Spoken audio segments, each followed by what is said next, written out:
The wind cut through the main street like an ancient blade, sweeping away dry leaves and the heavy silence of a small town in the American Midwest that seemed frozen in time. The streetlights flickered wearily, casting long shadows on wooden facades, closed shop windows, and sidewalks cracked by decades of harsh winters. It was early evening, that moment when the day refuses to die and the night hasn't yet dared to be born. And in the middle of this suspended interval, he was there, still, motionless, invisible to almost everyone. Aiden Carter remained leaning against the aged brick wall of the old post office, his worn overcoat barely covering his tall, rigid frame.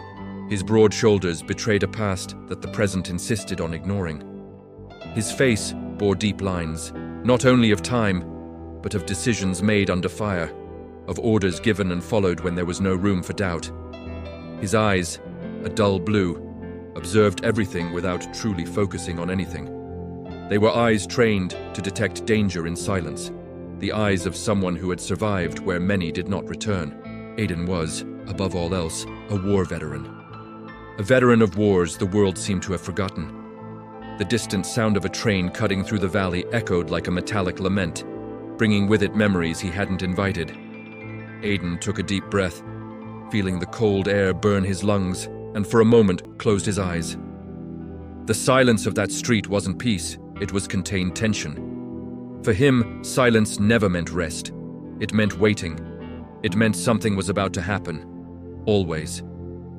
People passed by him without looking. A hurried couple, a woman with shopping bags, a group of teenagers laughing too loudly to hide their own emptiness. No one noticed the weight that man carried.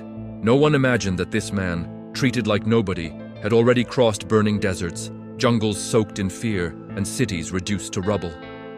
No one there knew that Aiden Carter had been trained to survive when the world falls apart, and that he had done it more times than he cared to remember. The small town, one of those where everyone thinks they know everyone else, breathed routine. But Aiden was a silent disruption to that predictable landscape. He no longer belonged anywhere, and it was felt in the way his feet touched the ground, always ready to leave. A war veteran learns early on that belonging is fragile, that everything can be ripped away in seconds, that what remains, in the end, is only you and what you can carry within yourself. The church tower clock struck 7 times, each chime echoing like a hammer in his memory. Aiden opened his eyes.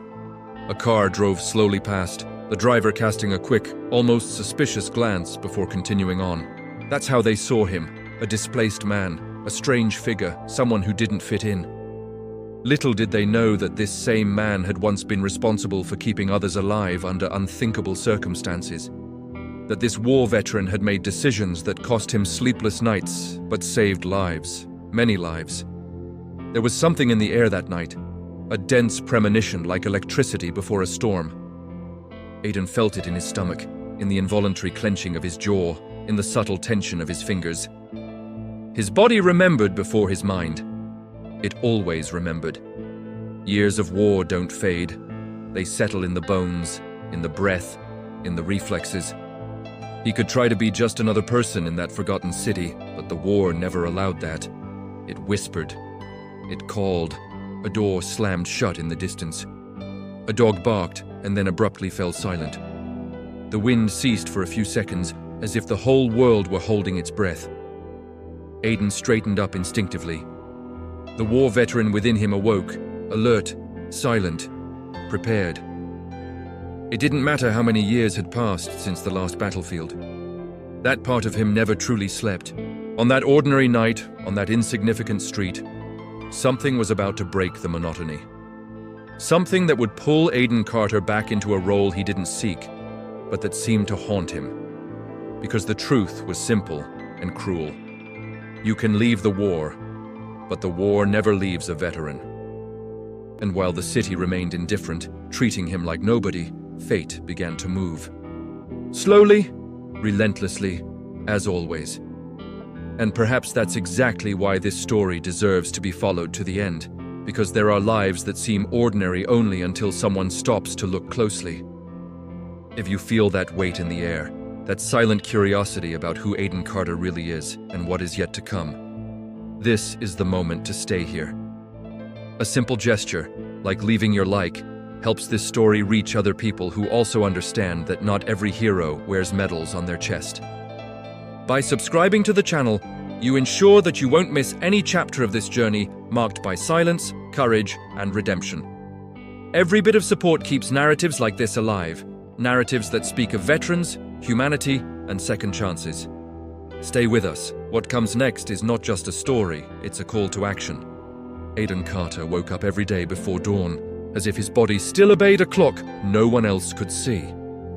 There was no alarm clock, no practical reason. It was just a reflex that had never left him since he left the battlefields. At 4:58 a.m., his eyes opened automatically, and he remained motionless for a few seconds, breathing slowly, listening. The silence of the room was heavy, dense, almost threatening. Before even sitting up, he already knew exactly where every object around him was. The chair against the wall, the boots lined up beside the bed, the small table with a glass of water. The world needed to be in order for his mind to accept that he was safe. A war veteran never wakes up unprepared, never. The room he rented was on the second floor of an old building, above a shop that had been closed for years. The floor creaked with every movement, betraying each step, something that deeply bothered him. Old windows let in the icy wind of the American countryside, and the walls bore damp stains that looked like maps of places he preferred to forget. Still, Aiden didn't complain. He had learned in the war that comfort was relative and temporary.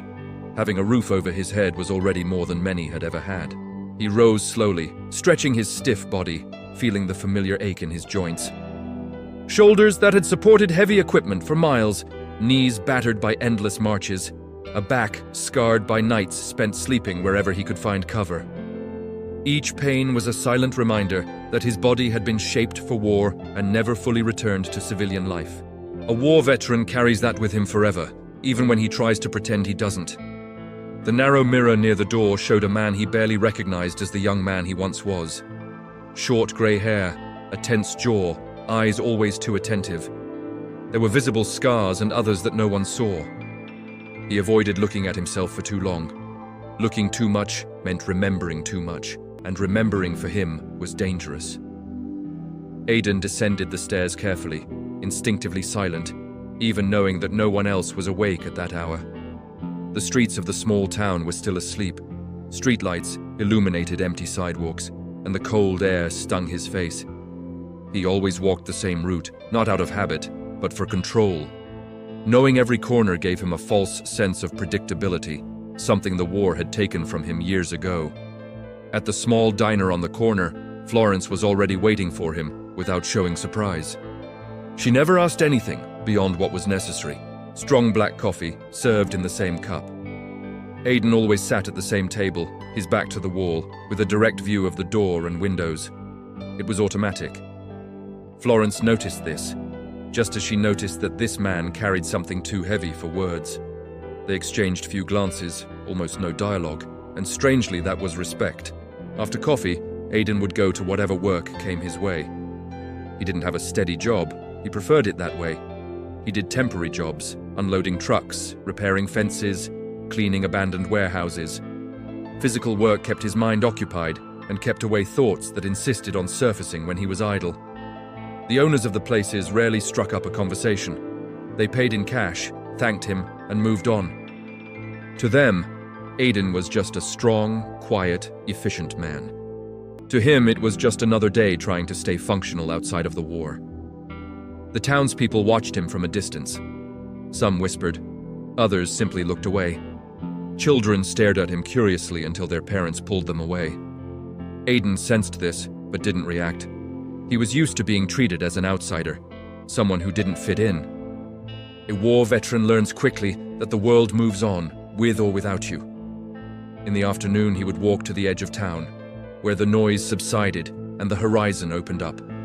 He liked to stay there, observing the distant movement, the cars passing on the road, imagining destinations he would never take. Sometimes Grace would pass by with her dog and wave shyly. He would return the gesture with a slight nod. Nothing more than that. Too much closeness demanded explanations. And Aiden didn't want to explain who he was, or where he came from, or what he had done in the name of a country that now barely recognized him. At night, returning to his room was always the hardest part. Physical exhaustion helped, but his mind wouldn't switch off. He checked locks, latches, windows. He sat on the bed with his hands on his knees, breathing deeply. Sometimes the distant sound of a car was enough to quicken his heart. Other times, it was the absolute silence that unsettled him. The past surfaced in fragments. Voices of comrades, shouted orders, promises made under enemy fire. He never screamed during nightmares. He never called for help. He only woke up sweating, his gaze fixed on the darkness, waiting long enough to remember where he was. Aiden Carter lived like this, isolated, functional, invisible. A war veteran, trying to exist in a city that had no idea of the weight he carried. To everyone, he was just another lonely man. To himself, he was someone trying to survive something that never truly ended. And unknowingly, this fragile routine was about to be broken. Because a veteran's past doesn't disappear.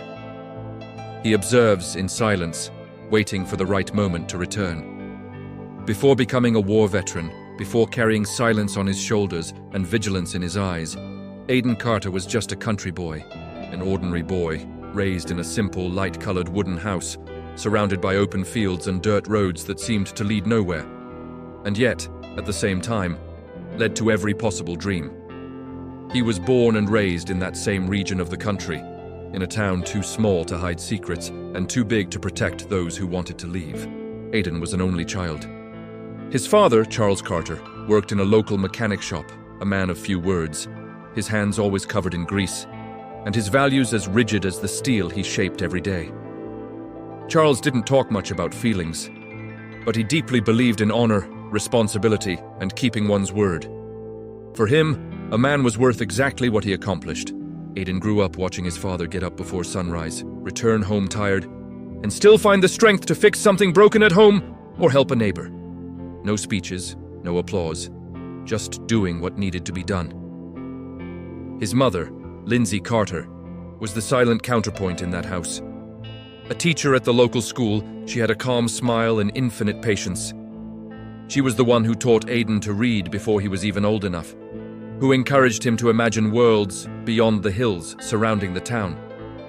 Lindsay believed her son was destined for something greater, though she never knew exactly what. At night, she would sit beside his bed and tell him stories, not of invincible heroes, but of ordinary people who made difficult choices when no one was watching. Aiden grew up divided between these two worlds, the silent discipline of his father and the caring empathy of his mother. This is how he learned, from an early age, to observe more than to speak. School was never an intellectual challenge for him, but it was also never a refuge. He felt out of place among classmates who only dreamed of staying there forever. Aiden wanted more, not out of contempt for the city, but out of an inner restlessness he never knew how to name. In his adolescence, he found some balance in sports and manual labor. He helped his father in the workshop, learning to disassemble engines, to understand how broken parts could be put back into operation when someone had enough patience. Without him knowing it, this was shaping something profound within him. The belief that everything could be fixed, people included. Conversations about the future began early. Some friends talked about college, others about inheriting family businesses. Aiden listened, but didn't see himself in either of those options.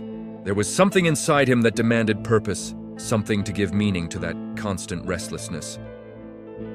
When the news started talking more and more about conflicts abroad, military operations, and young people sent far away, Aiden paid close attention. Not to glorify war, but for the idea of serving something greater than himself. Charles never directly encouraged enlistment, but he never discouraged it either. When Aiden first mentioned the possibility, his father simply nodded seriously and said that any choice required courage to face the consequences. Lindsay, on the other hand, tried to argue, to question, to ask him to think about it a little more. Not out of a lack of patriotism, but out of fear. A silent fear that she tried to hide behind rational words. Aiden enlisted at 20. The day he left home for basic training, the city seemed smaller than ever. Lindsay hugged him too tightly, as if trying to memorize the weight of her son in her arms. Charles squeezed her hand firmly, holding it for a few seconds longer than necessary. They didn't say much.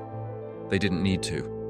Aiden boarded the bus with the strange feeling of finally going to meet something that had always called to him, without fully understanding the price it would demand. During training, he quickly stood out. Discipline, resilience, focus. Everything he had unconsciously learned throughout his life now made sense. He wasn't the most talkative, nor the most impulsive, but he was reliable. Someone others could trust when the pressure mounted. Instructors noticed this, teammates too. Aiden was beginning to build a new identity, based on performance, on mission, on survival. Before the war, Aiden Carter believed in structure, in purpose, in reward. He believed that sacrifice had a clear meaning, a beginning, a middle, and an end. He didn't imagine that some journeys offer no closure. He didn't know that this boy from the countryside was about to become something the world respects in speeches, but forgets in practice. A war veteran. And when he set off on his first mission, carrying with him his father's values, his mother's empathy, and the silent dreams of someone who wanted to belong to something bigger, Aiden still didn't know that he was leaving behind the last version of himself he knew. War didn't hit Aiden Carter all at once. It seeped in gradually, like fine dust entering the lungs, uninvited. At first, there was silent anticipation, the weight of newly acquired responsibility, and that false sense of absolute preparedness that training creates. He was a war veteran now, but in that initial moment, he was still becoming one. And this process wasn't marked by cinematic heroism, but rather by long hours of continuous tension, where nothing seemed to happen, until everything happened at once. The days on the battlefield were a constant stream of vigilance. The sun burned during the day, and at night the cold seemed to pierce through bones and thoughts. Aiden quickly learned that the body could get used to hunger, fatigue, discomfort, but the mind never fully adapted to fear. Not the explosive, immediate fear, but that low, continuous fear that settles in the pit of the stomach and never goes away. The fear of making a mistake, the fear of reacting too late, the fear of surviving when others don't.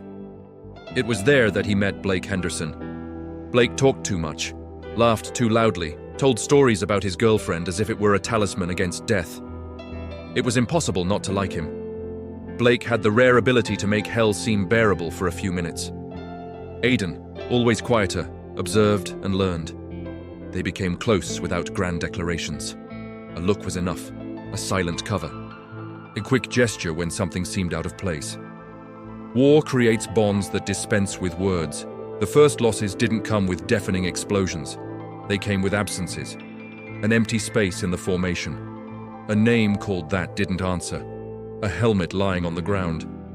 Aiden felt the impact of these absences in a strange way, as if something inside him was being slowly ripped away, layer by layer. He didn't cry. There was no time. A war veteran learns early on that grief needs to be postponed.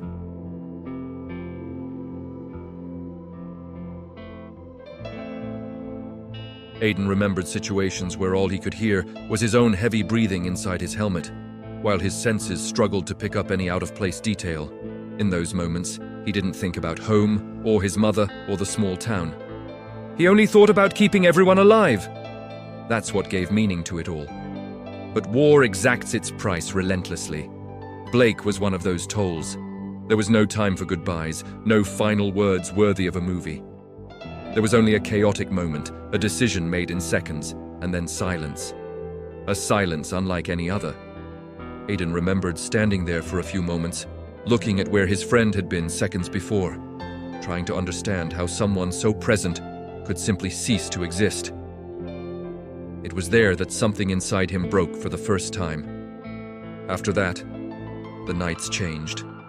Sleep never came fully. When it did, it was filled with fragmented images, distant sounds, voices calling his name without a defined face. He would wake up with his heart racing, even in relatively safe areas. His body was always on high alert. The war was beginning to take hold not only around him, but within him. There were also moments of choice, decisions that no amount of training fully prepares you for. Aiden carried these decisions like invisible weights. He knew he had done the best he could with the information he had. He knew he had saved lives. Yet, his mind insisted on revisiting alternative scenarios, possibilities that never happened, but that seemed to scream for attention. A war veteran doesn't just fight against the external enemy, he fights against his own memory. As the months passed, he became someone others instinctively trusted. Quiet leadership, firm presence. When Aiden told someone to get down, no one questioned it. When he pointed out a route, everyone followed. This filled him with a strange, almost overwhelming sense of responsibility. Every life around him seemed to depend on his mental clarity. And he couldn't fail. When the mission finally ended, there was no sense of victory, only exhaustion. A profound weariness that rest wouldn't resolve. The return home was marked by formalities, handshakes, words of thanks that sounded distant. Aiden smiled when he needed to. He responded when expected.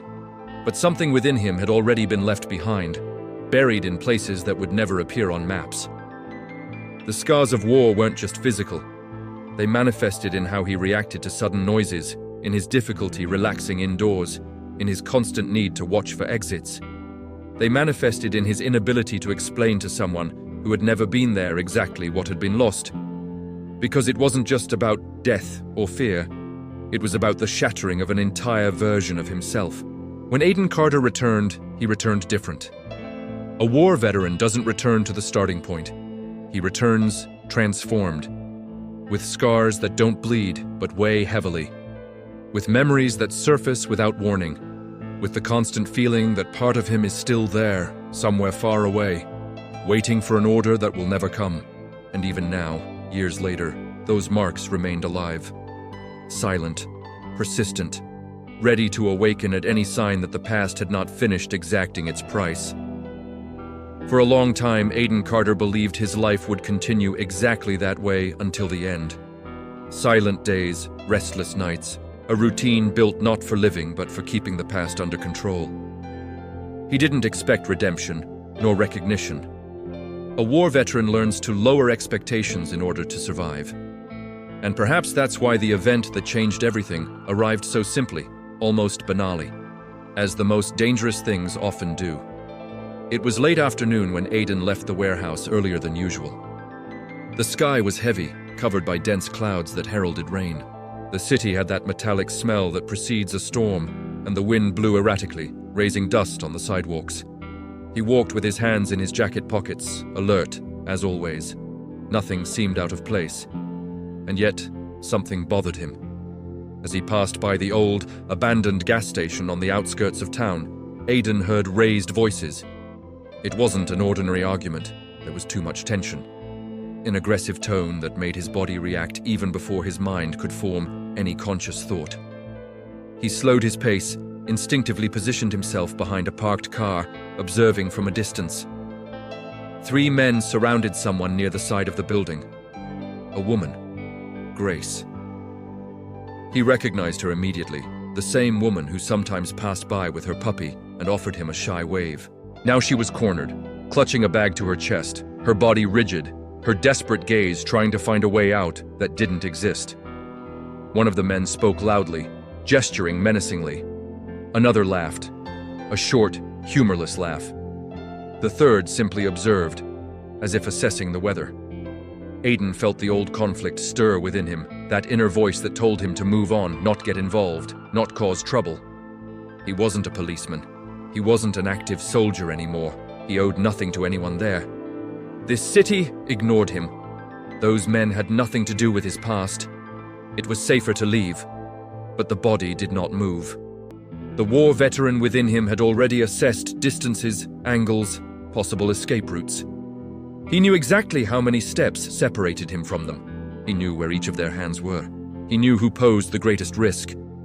Aiden hated this part of himself, but he also knew it existed for a reason. Grace tried to pull away but was pushed back against the wall. The dry sound of the impact echoed louder than it should have. It shattered something inside him. It wasn't heroism. It wasn't impulse. It was memory. For a second, Aiden saw faces from the past superimposed on that scene. People trapped, silent pleas for help, moments when someone needed to act, and sometimes no one did. He stepped out from behind the car and walked towards them. "That's enough," he said, his voice firm, low, and controlled. The three men turned around, surprised. They quickly assessed Aiden. They saw only a lone, older man, out of uniform, with no visible weapon. One of them laughed. "That's none of your business, old man," he replied. Aiden didn't raise his voice. He didn't make threats. He simply maintained his posture. His feet firmly planted on the ground, his shoulders too relaxed for someone in danger. That confused the men. The war veteran knew this. Posture was a language. "She's leaving now," he continued, "and so are you." There was a moment of heavy silence. The rain began to fall in thick, spaced-out drops. One of the men took a step forward. Aiden felt his heart race, but his face remained impassive. He had faced far worse situations before, far more lethal ones. This was nothing new. Before anything could escalate, the distant sound of a siren cut through the air. It wasn't close, but it was enough. The men exchanged glances, muttered something inaudible, and walked away, disappearing down the side street. Everything happened too fast. When silence returned, only Aiden, Grace, and the intensifying rain remained. Grace was trembling, not just from fear, but from shock. Aiden kept a certain distance, respecting her space. "Are you hurt?" he asked. She shook her head negatively, trying to catch her breath. "Thank you," she said, her voice faltering. I didn't know what to do." Aiden nodded, as if it were obvious, because it was. He knew exactly what it was like, not knowing what to do. He walked her to the car, making sure she was safe before driving away. Grace looked at him with a mixture of gratitude and curiosity. You're not from around here, are you?" he asked. Aiden hesitated for a second. "I am now," he replied. That night, when he returned to his room, something was different. The silence seemed heavier. His hands trembled slightly. He sat on the bed, taking a deep breath, feeling the old whirlwind of emotions emerge. That simple intervention had opened a door he had kept closed for years. The next day, the city was already buzzing with excitement. Someone had commented on the man at the gas station. Someone had said he knew how to fight. Someone had mentioned his military past. The looks began to change, not yet with respect, but with curiosity. And then, something unexpected happened. A letter appeared under his bedroom door, no return address, just his name handwritten. Inside, a few words, direct, almost formal. Words that chilled his blood, because they mentioned something no one in that city should know. Something from his past, something from the war. Aiden closed his eyes, feeling the weight of that truth settle in. The routine had been broken.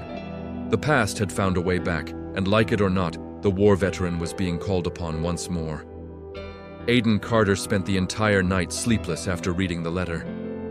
It lay folded on the bedside table as if it had its own weight.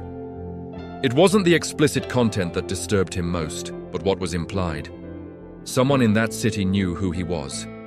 Knew too much. Knew enough to breach the walls of silence he had painstakingly built over the years. For a war veteran, there is nothing more unsettling than realizing that the past has found a way to watch him closely. Dawn arrived gray and heavy, perfectly reflecting Aiden's state of mind. He got up as usual, following the automatic ritual, but something was different. Every gesture seemed laden with hesitation. He put on his jacket, tied his boots, checked the door. Still, there was an internal conflict that wouldn't be resolved with discipline. The letter didn't demand anything directly. It didn't threaten. It only reminded him. It was a silent warning. You never truly left the war. As he stepped outside, he noticed that the looks on people's faces had changed, not openly, but noticeably. Whispers ceased when he passed by. Florence, at the diner, took a second longer to serve him, as if she wanted to say something but then changed her mind. Grace wasn't there. Aiden felt a strange unease upon realizing this. He wasn't someone who meddled in other people's lives, but since the incident at the abandoned gas station, something had shifted within him. The real call came a few hours later. A boy appeared at the warehouse where Aiden worked that day. He was about 17 years old, with a nervous look and trembling hands. He said his name was Noah, Grace's nephew. He spoke too fast, as if he feared changing his mind at any moment. "She disappeared," he said, almost in a whisper. "She didn't come home last night. The police say they'll wait, but I know something's wrong." Aiden felt his stomach clench. Each word triggered old memories, situations where waiting meant losing. He closed his eyes for a brief moment. Part of him screamed not to get involved, to leave it to the authorities, to remain invisible. But another part, the one shaped by war, knew how to recognize a cry for help when it saw it. "When was the last time you spoke to her?" he asked, his voice controlled. Noah responded, explaining small, seemingly irrelevant details. For Aiden, nothing was irrelevant. He listened as he listened on the battlefield, searching for patterns, inconsistencies, signs. The decision wasn't announced aloud. There was no heroic internal speech, just a silent realization. He wouldn't be able to sleep knowing he'd ignored it. A war veteran learns to live with guilt, but also learns that some guilt can be avoided. "Show me where she was last seen," he said finally. They walked to the furthest part of town, near the old road. Aiden observed everything, the marks on the ground, the parked cars, the unusual movement. He felt conflicted. Each step forward was also a step back to a role he had sworn to abandon. Yet, there was something different this time. It wasn't a mission. It wasn't an order. It was a choice. Aiden applied military skills with humanity. He didn't intimidate. He didn't threaten. He asked questions. He observed. He calculated. He knew when to push forward and when to back down. He knew that ordinary people respond better to calm than to aggression. This was a lesson that war had taught him in the hardest way possible. At one point, he found something small, almost imperceptible. Grace's keychain lying near an abandoned shed. Aiden crouched down, feeling his heart race. It wasn't definitive proof, but it was enough to confirm she had been there. He asked Noah to stay behind and call the police again, this time with concrete details. The shed was too quiet. Aiden felt the familiar chill run down his spine. The smell of rust, old oil, and damp wood brought back memories he preferred to keep buried. He advanced cautiously, each sense on high alert. There were no visible weapons, but he didn't need them for protection. A war veteran learns that the greatest tool is reading the surroundings. Grace was found frightened, slightly injured, but alive. Relief came like an almost painful wave. When she saw him, her eyes filled with tears. Aiden maintained a firm posture, but something inside him warmed. He wasn't invincible. He wasn't a savior, just someone who decided to act. When the authorities arrived, the questions began. Who was he? How did he know what to do? Aiden answered little, just enough. He wasn't seeking recognition, but for the first time in a long time, he didn't feel wrong for being seen. That night, back in his room, he sat on the bed, his hands trembling. Not from fear, but from emotional exhaustion. He had crossed an invisible line. He hadn't used violence. He hadn't lost himself.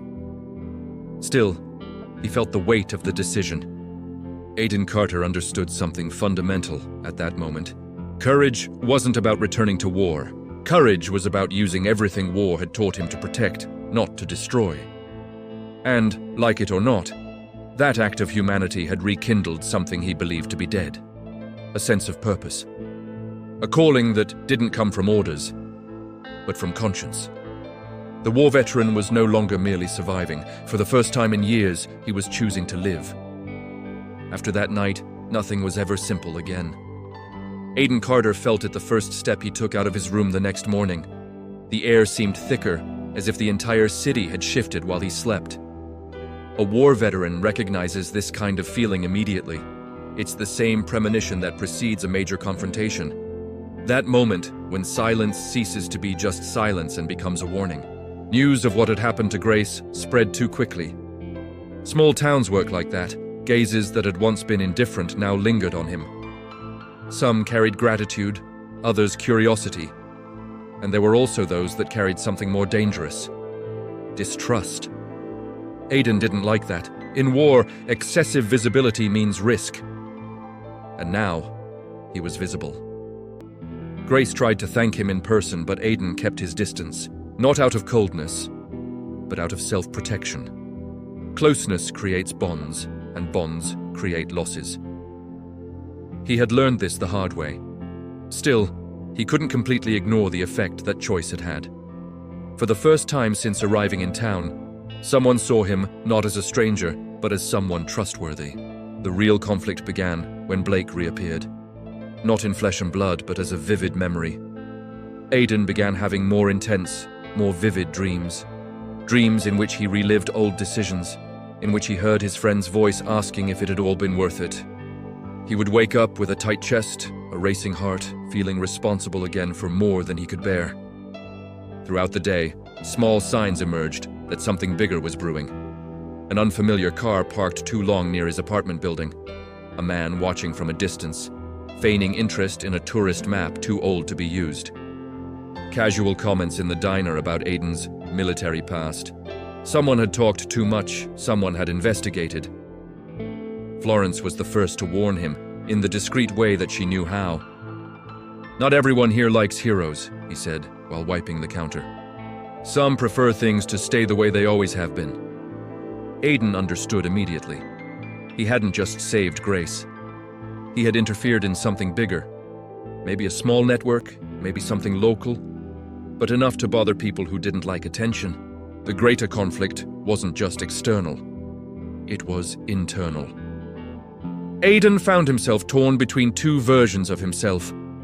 The one who wanted to be invisible again, the one who needed silence to survive, and the one who had felt, even if only for a moment, that he could use everything he had learned in the war for something different. To protect without destroying. Charles, his father, appeared in his thoughts with unexpected frequency. Aidan remembered the unspoken words, the way old Carter viewed responsibility. If you see something wrong and turn your face away, you become part of it. That phrase had never been spoken aloud, but it was imprinted in his father's every gesture. Aidan realized he was being tested in the same way, not by military orders, but by his own conscience. Tensions rose when Noah came looking for him again. This time it wasn't just about Grace. Other residents had been threatened, small warnings, broken windows, anonymous notes. The police treated them as isolated incidents. Aidan knew they weren't. He recognized patterns. A war veteran learns to see what others prefer to ignore. "They're trying to drive you away," Noah said, his voice low. "They're saying you brought this to town." Aidan felt the weight of guilt settle in. It was all too familiar. How many times, in the war, had the right decisions led to consequences that affected innocent people? How many times had he carried this burden alone? The conflict reached its peak when Aidan was confronted directly. Two men were waiting for him on the side street near the warehouse. They didn't attack him. They didn't need to. They just spoke. They told him to leave, to take his things and disappear as he had appeared. They said that town didn't need someone like him. Aidan listened to everything in silence. There was no anger. There was clarity. He understood in that moment that running away would be easier. It always had been. He had done it emotionally for years. But he also understood that running away now would mean abandoning people who had no choice. People like Grace, people like Noah, ordinary people trapped in something they didn't fully understand. That night, alone in his room, Aidan felt the full weight of vulnerability. There was no uniform, there was no chain of command, there was no support, just him and the consequences of his choices. He stared at himself in the mirror longer than usual.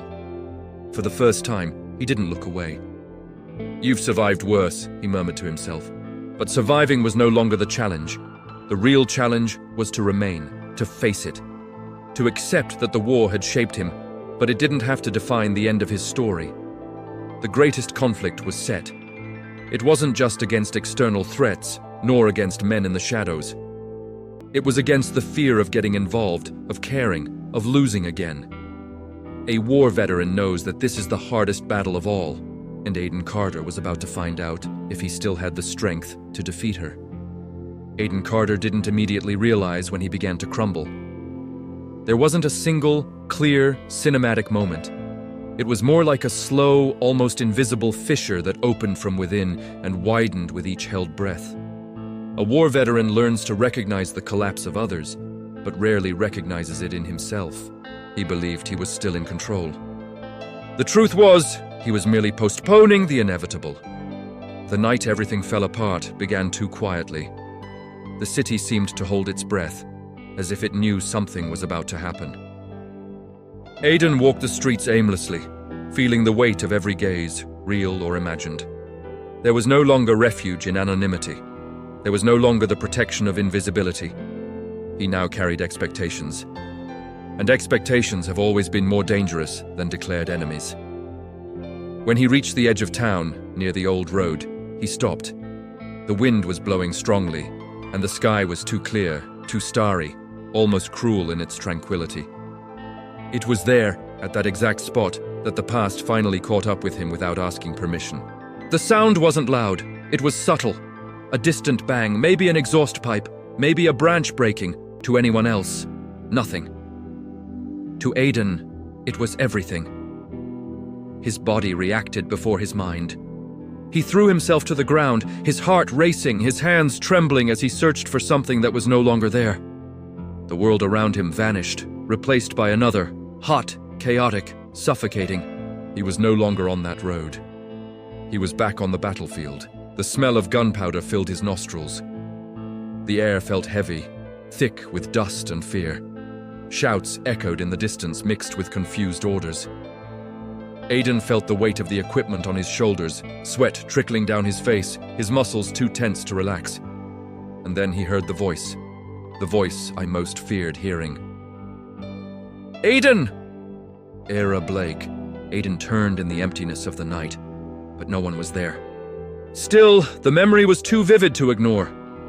He saw his friend's face, dirty, tired, still trying to smile despite everything. He saw the exact moment when everything went wrong. The instant when a decision needed to be made in seconds. The instant he had revisited thousands of times, trying to find an alternative that never existed. I should have gone first, he murmured, his voice breaking as he remained kneeling on the cold asphalt. His hands trembled uncontrollably now. Aidan felt his breath falter, short, irregular. His chest felt like it was about to explode. He pressed his palms against the ground, trying to anchor himself to reality, but the memory wouldn't budge. Blake's face loomed over others. Comrades, names no one in that city knew, lives that had trusted him. The rupture came when guilt finally found words. I failed, he whispered. I always fail. Years of restraint crumbled all at once. Aidan felt tears streaming down his face, unable to stop them. They weren't just tears of sadness. They were tears of exhaustion, of someone who had spent too much time being strong, too much time carrying responsibilities that no man should bear alone. He fell back into a seated position, his back against a rusty roadside sign. There, out of sight, the war veteran finally allowed the pain to come in full. There was no mission left. There was no one left to protect at that moment. Only him and the unbearable weight of what he had lost. Aidan considered leaving. For the first time since arriving in that city, the idea didn't just seem tempting, it seemed necessary. He sincerely believed his presence was causing more harm than good. That perhaps the best act of courage would be to disappear again. Saving those people from his past, saving himself from further losses. That's when something unexpected happened. The radio in a distant car began to play. An old, almost forgotten song. A song his mother used to listen to while grading papers at the kitchen table. The melody cut through the cold air and hit Aidan directly, almost violently. He closed his eyes, and for a moment he didn't see Blake, nor the battlefield. He saw Lindsay Carter smiling, calling him to dinner. He saw Charles, silent, nodding proudly when he did something right. Aidan took a deep breath. Once, twice, 3 times. He wasn't just the man who had survived the war, he was also the boy who had learned values before it. The son, the friend, the man who had chosen to help Grace when he could have left. The war veteran who still felt guilt, and that meant he still cared. The breakup wasn't the end, it was rock bottom, rock. There, on that dark road, Aidan Carter understood something he had avoided for years. He didn't need to carry everything alone to honor those he had lost. Honor wasn't about suffering eternally. It was about moving on, about using pain as a guide, not as a prison. He stood up slowly, his body still trembling, but his mind a little clearer. The tears had stopped, but his face still burned. Aiden looked to the sky once more, not seeking answers, but permission. "I'm still here," he said softly. The breaking point had passed. What came next would require more than physical strength. It would require him to confront not only external threats, but himself. And for the first time since the war, Aiden felt that perhaps he was ready, because a war veteran is not defined by the moment he falls, but by the instant he decides to get up, even when everything inside him tells him to give up. The following morning dawned heavy, as if the city itself sensed that something decisive was about to happen. Aiden Carter woke up different, not calmer, that would be a lie, but determined. The war veteran knew that feeling well. It wasn't the absence of fear, it was clarity despite it. The same clarity that came before operations from which there was no easy return. He sat on the edge of the bed, took a deep breath, and for the first time in a long time, didn't try to push away the memories. He allowed them to exist without controlling his steps. The conflict that had formed around the city had finally shown its true colors. During the night, Noah had appeared at his door, pale and desperate. Someone had been injured near the old warehouse. Not seriously, but the message was clear. This wasn't going to stop on its own. The police remained cautious, slow, bound by protocols. Aiden didn't blame them. He knew how the system worked, but he also knew that time was something they didn't have. Aiden put on his jacket, adjusted his boots, and went out. He wasn't carrying weapons. He didn't need to. He was carrying something heavier: responsibility. A war veteran understands when the time comes to act not on instinct, but on conviction. He was no longer reacting. He was choosing. On the way, he passed the diner. Florence watched him for a few seconds before speaking. "Be careful," he simply said. Aiden nodded. That simple gesture held more support than any speech. He continued on, feeling the weight of the city behind him. Not as a burden, but as something worth protecting. The climax began in the same place where it had all started, the abandoned warehouse. Aiden knew this was no coincidence. People who operate in the shadows tend to return to places where they feel in control. He advanced cautiously, attentive to every sound, every movement. His heart pounded, but his body was steady. The war had taught him to function even when everything screamed at him to run. Inside, he found the heart of the problem. It wasn't a large organization. It wasn't something epic in the traditional sense. It was small, petty, all too human. Men who exploited the fear of others, counting on silence and inertia. When they recognized Aiden, they laughed. They saw only a lone man, a mistake many had made before. "You should have left when you had the chance," one of them said. Aiden responded calmly. "Perhaps," he said, "but some things can't be left behind." The confrontation wasn't violent in the extreme physical sense. It was tense, psychological. Aiden used what he had learned not to destroy, but to disarm. The right words. Pressure at the exact moment. Exposing vulnerabilities that those men believed were hidden. A war veteran learns that true strength lies in controlling the situation, not in exploding it. When the authorities arrived, summoned by Noah and other residents who finally decided to speak, everything ended quickly. Handcuffs, silence, downcast eyes. The danger dissipated not with gunshots, but with the breaking of collective fear. Aiden stood there for a few moments after everyone had left. The shed seemed smaller now, less threatening. He felt the weight on his shoulders lessen, though not disappear completely. Some marks remain. Always. Grace approached, her eyes filled with tears. "You could have left," he said. "Why did you stay?" Aiden thought for a few seconds before answering. "Because I've run away too many times," she said. "And because someone stood by me one day, even when I didn't think I deserved it." She didn't ask anything else. There was no need. In the days that followed, the city began to change. Not in a grand way, but noticeably. People started greeting each other more, talking, denouncing what had previously been ignored. Aiden didn't become an official hero. He didn't want that. But he ceased to be invisible. The real climax, however, happened inside him. On a quiet night, sitting in his room, Aiden opened a small box he'd carried for years. Inside, an old photo of his unit, Blake smiling beside him. Aiden ran his finger over the image, feeling a familiar, yet different, tightness. Less corrosive.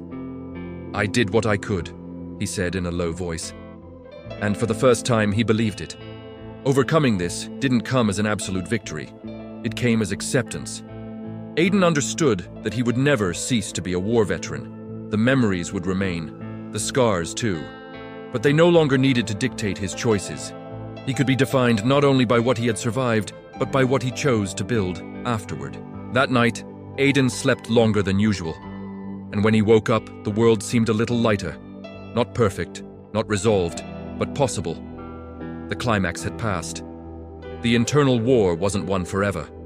But for the first time, it was being confronted head-on. And that, for a war veteran, was already a profound form of victory.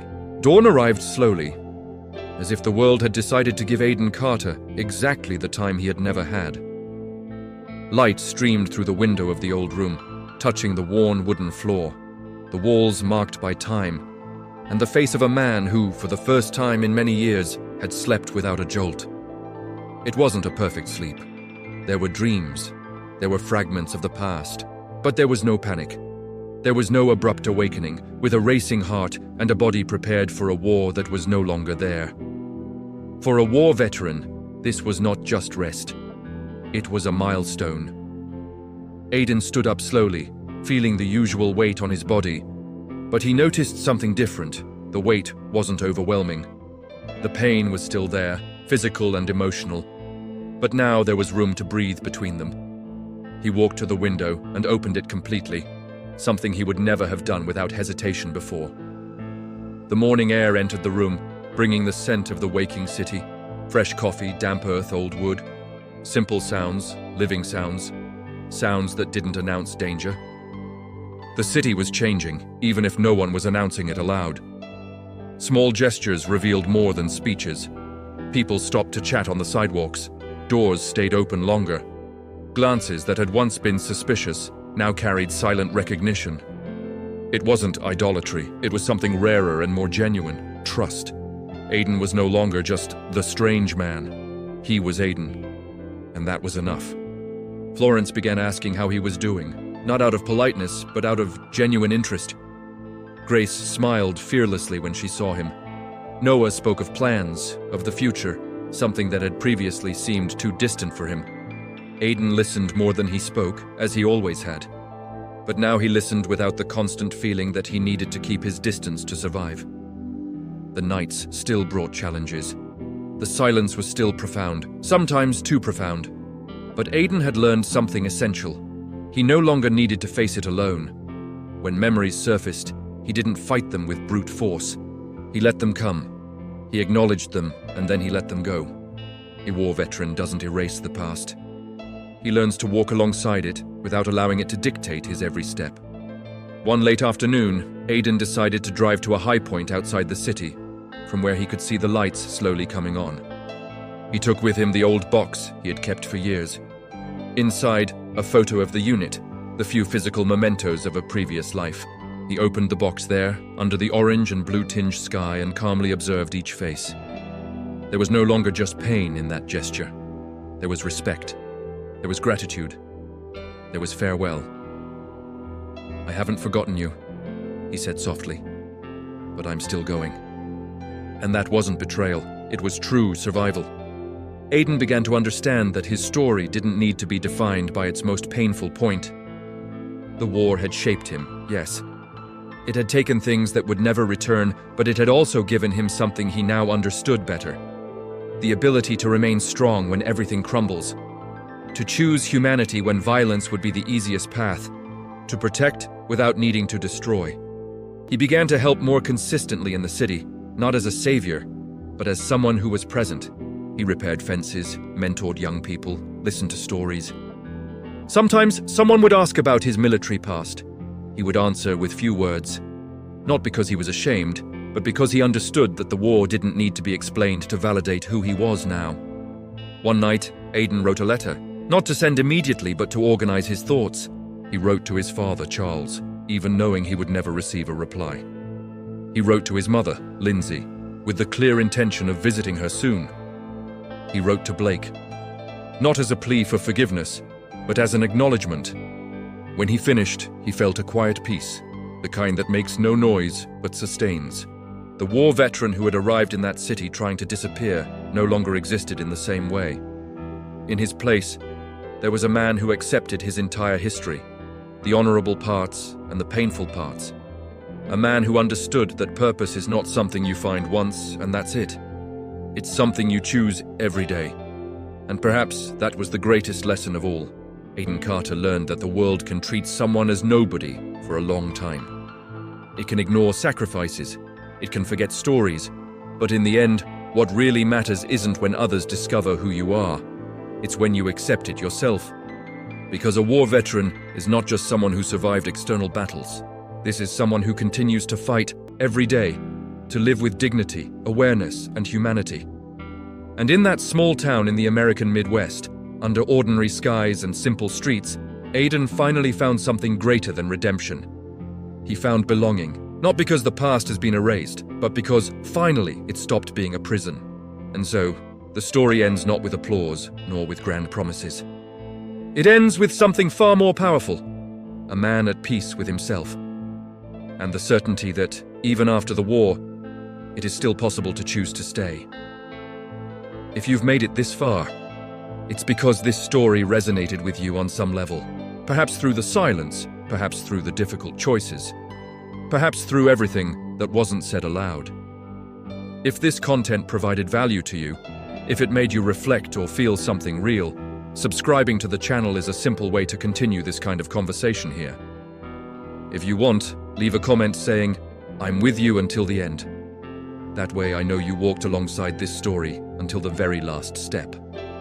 And if this journey created a connection between us, leave a like on the video naturally, as someone who recognizes a shared moment.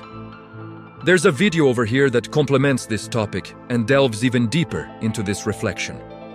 Click and continue reading it. We'll see each other in the next chapter.